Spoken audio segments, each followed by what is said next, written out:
오늘 창세기 23장 말씀을 통하여 아브라함의 자기 인식이라는 제목으로 말씀을 나누겠습니다. 우리가 읽은 창세기 23장은 아브라함의 아내 사라의 죽음을 기록하고 있습니다.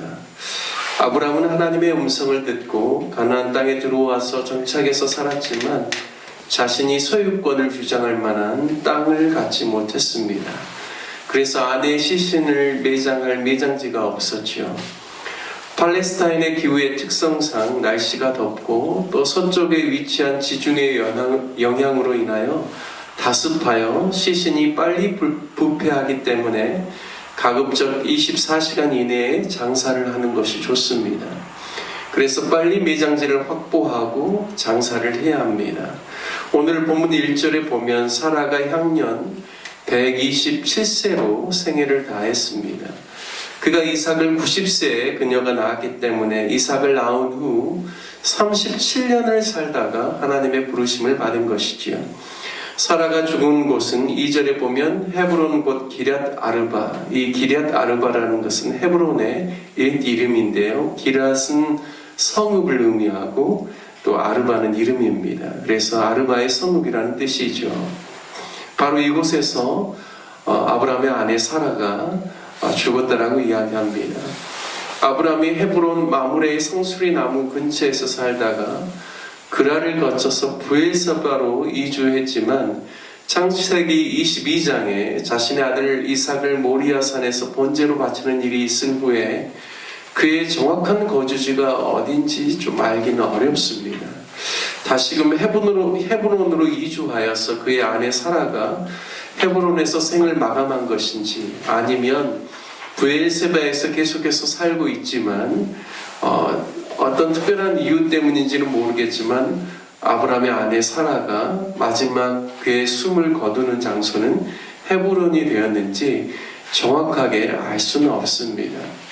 하지만 중요한 것은 아브라함이 아내의 시신을 매장하는 매장지로서 헤브론을 그 마음에 두고 그곳을 정했다라는 것이죠.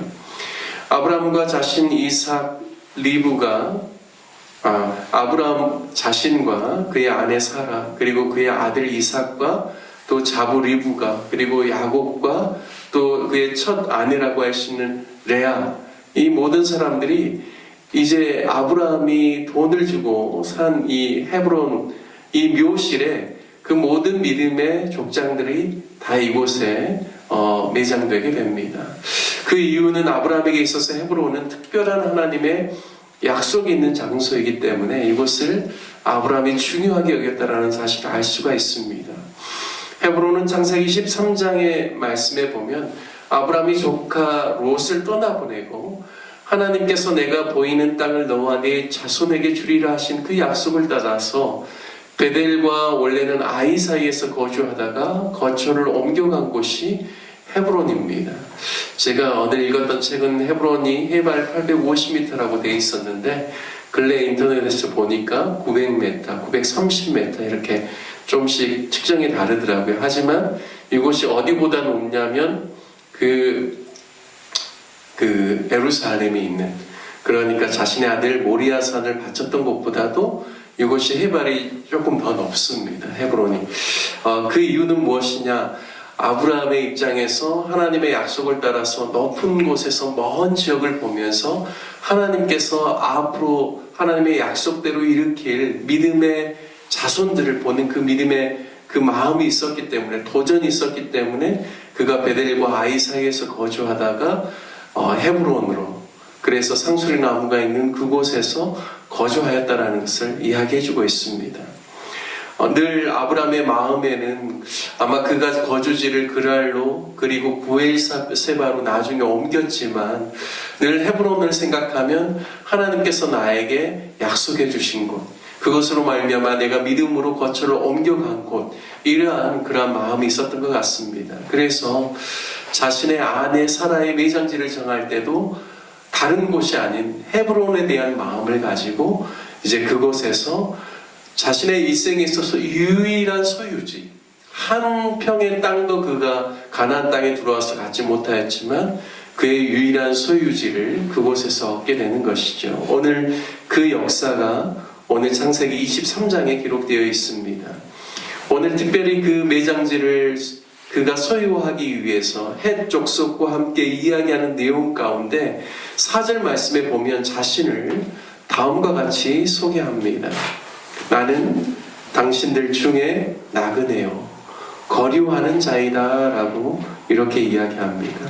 4절 말씀을 전체로 읽어보면 나는 당신들 중에 나그네요, 거류하는 자이니 당신들 중에서 내게 매장할 소유지를 주어 내가 나의 죽은 자를 내 앞에서 내어다가 장사하게 하시오라고 이렇게 헷 족속에게 요청합니다. 참으로 겸손한 표현이죠. 얼마나 자신이 어떤 사람인지를 명확하게 알고 있는 자기 인식적인 표현을 하고 있습니다. 자신을 나그네라 라고 이야기하고 있죠. 그리고 거류하는 자라고 이야기하고 있습니다. 이 나그네라는 이 히브리어 단어가요, 게르입니다. 영어로는 alien, 외국인, 이방인이라는 뜻이죠. 히브리어로 게르라는 단어가 제가 이 단어를 볼 때 딱 생각나는 게 몽골에 제가 작년에 전도여행을 갔었는데, 단기 선교를 갔었는데, 혹시 몽골에서 그 이동형 큰 천막을 게르라고 하는 거 아신가요? 게르가 그 목축을 하는 사람들에게 있어서는 많은 그 풀을 찾아서 이동해야 되기 때문에, 많은 가축대를 가지고 이동해야 되기 때문에 한 곳에 정착하기가 어려워서 이동용 큰 텐트를 가지고 그곳에서 텐트를 치고 어느 일정 기간을 지내다가 또 이동합니다. 그래서 이동해서 또 다시 개를 다시 이제 접었다 피는 것이죠. 저는 참 유사하게 이 히브리어의 나그네라는 이 게르하고 그 몽골의 그 단어가 같이 생각나면서 그렇다. 임시적으로 우리가 살아갈 곳, 나그네. 정말 우리의 본향은 하나님 나라, 하나님께로 가야 될 그곳이지만 이 땅을 살아갈 때 비록 하나님께서 아브라함에게 가나안을 약속의 땅으로 주셨고 또 너와 네 자손이 보는 이 땅을 내가 주겠다라고 하셨지만 아브라함이 가지고 있는 그 땅의 개념은 단순히 이 땅에서 소유하는 토지의 개념이 아니라 하나님의 말씀 앞에 자신을 경외함으로 드리면서 하나님께 속해 있는 백성에 대한 명확한 개념을 가지고 자신이 이 땅에서는 잠시 거쳐가는 나그네 인생이라는 것을 이 아브라함이 기억하고 있었구나. 그리고 그가 이 땅에 들어온 지 그가 75세에 들어와서 아내는 65세죠. 그리고 사라가 127세에 죽었기 때문에 무려 몇 년입니까? 사라의 기준으로 65세에서 127년이니까요. 62년이죠. 맞습니까? 62년을 여기에 머물면서 그가 정체성이 흔들리지 않은 것이죠. 분명한 자기 인식이 있는 것입니다. 한 지역에 60년 이상 살면 아마 자신이 거기 함께 살아가는 본토인과 다를 바 없는 사람으로 여길 수 있지만 자신은 나그네 그리고 거류민이라는 것은 내가 일시적으로 이곳에 살다가 나는 다시금 돌아가야 될 땅에 있는 사람. 그래서 이곳은 지금 임시적인 거처라는 그런 뜻입니다. 참 헷족속 앞에서 아브라함이 이와 같이 이야기할 수 있다는 것은 그가 어디에 자신의 그 거처를 생각하고 있는지를 분명하게 보여주는 표현이라고 믿습니다. 자신이 궁극적으로 가야 될 약속의 땅은 자신의 영혼이 돌아가야 될 본향, 하나님 계신 곳, 하나님의 나라라는 사실을 분명히 알았기 때문에 그가 헷족속 앞에서 60년 이상을 살고 난 다음에도 여전히 이와 같이 고백할 수 있었다라고 믿습니다. 히브리서 11장 13절과 14절에 보면 이 사람들은 바로 그 앞절에 이제 노아도 소개하지만 그 앞절에 보면 아브라함과 사라에 대한 이야기가 나오거든요. 히브리서 11장 13절 14절에 이 사람들은 다 믿음을 따라 죽었으며 약속을 받지 못하였으되 그것들을 멀리서 보고 환영하며 또 땅에서는 외국인과 나그네임을 증언하였으니 그들이 이같이 말하는 것은 자기들이 본향 찾는 자임을 나타냄이라 말씀합니다. 믿음의 사람들은 이 땅에서 외국인으로 나그네로 그렇게 삶을 살았다라고 분명하게 말씀하고 있습니다. 아브라함이 자신을 당신들 중에 나그네요, 거류하는 자라고 소개하는 것은 영적인 의미가 크지만 해 족속의 입장에서 들을 때는 얼마나 겸손하게 들렸을까요? 아브라함이 지금 60년 넘게 이 땅에서 살고 있고 상당한 지도력도 갖추고 있고 부도 갖추고 있고 힘도 있지만 여전히 그가 해 족속 앞에서 자신을 소개할 때 나는 거류민이다, 나는 나그네라고 소개하는 그 이야기를 들을 때 해 족속 입장에서는 굉장히 겸손하게 들렸을 것입니다. 그럼에도 불구하고 그들은 오히려 해 족속은 아브라함을 높여주죠. 6절 말씀에 보면 내 주여 들으소서, 당신은 우리 가운데 있는 하나님이 세우신 지도자이시니 우리 묘실 중에서 좋은 것을 택하여 당신의 죽은 자를 장사하소서 말씀합니다. 여기 보니까요, 아브라함을 굉장히 높여주는 표현으로 내 주여라고 이야기합니다. 그리고요, 해 족속은 하나님을 알지 못하는 자들이죠. 하지만 그들이 어떻게 이야기하는가? 당신은 우리 가운데 있는 하나님이 세우신 지도자라고 말합니다. 그러니까 그 하나님을 알지 못하는 족속의 입장에서도 아브라함을 보았을 때 아브라함이 증언하고 있는 하나님이 살아계시고, 그리고 아브라함은 그 하나님이 세우신 지도자라고 이야기할 수 있을 만큼 훌륭한 사람이다라는 사실을 그들이 고백하고 있습니다. 이것이 아브라함이 보여주는 영적인 지도력의 큰 중요한 대목입니다. 이 해 족속이 그들이 정말 아브라함을 높여주고 있다는 것이죠. 그들이 보기에 아브라함이 지도자로 보인다는 것입니다. 우리가 이 땅을 살아가면서도 이런 아브라함의 모습을 본받아야 된다고 믿습니다.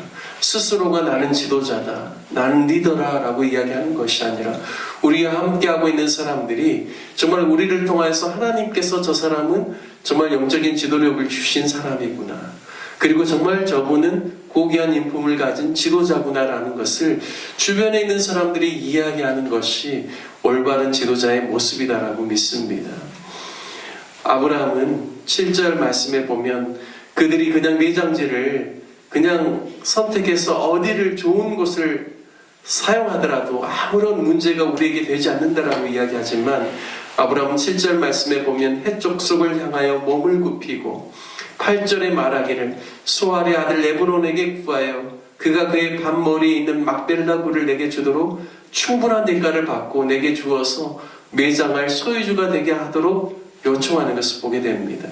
그냥 무상으로 아무런 대가 없이 그냥 자신의 아내를, 매장지를 사용하려고 하는 것이 아니라 어떠한 대가를 주더라도 내가 분명하게 소유지를 확보하여서 이것이 나만의 것이 아니라 내 자손에게 이어질 수 있도록 내가 그와 같이 정당한 대가를 주고 내가 사겠다라고 이야기하는 것이죠.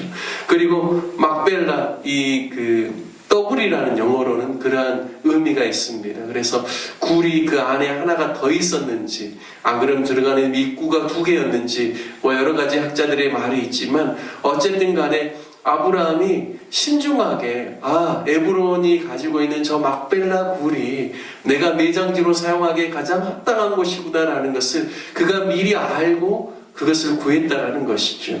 에브론도 그것에 대해서 만류하지만 여기 보면 은 400세겔을 가지고 그 밭의 모든 그 굴을 포함한 모든 그 값이 400세겔이라고 제시를 은연중에 하는 것을 보게 됩니다. 그래서 아브라함이 그것을 한 푼도 깎지 않고 다 주고 그 매장지를 자신의 소유지로 구입했다라고 말씀하고 있습니다.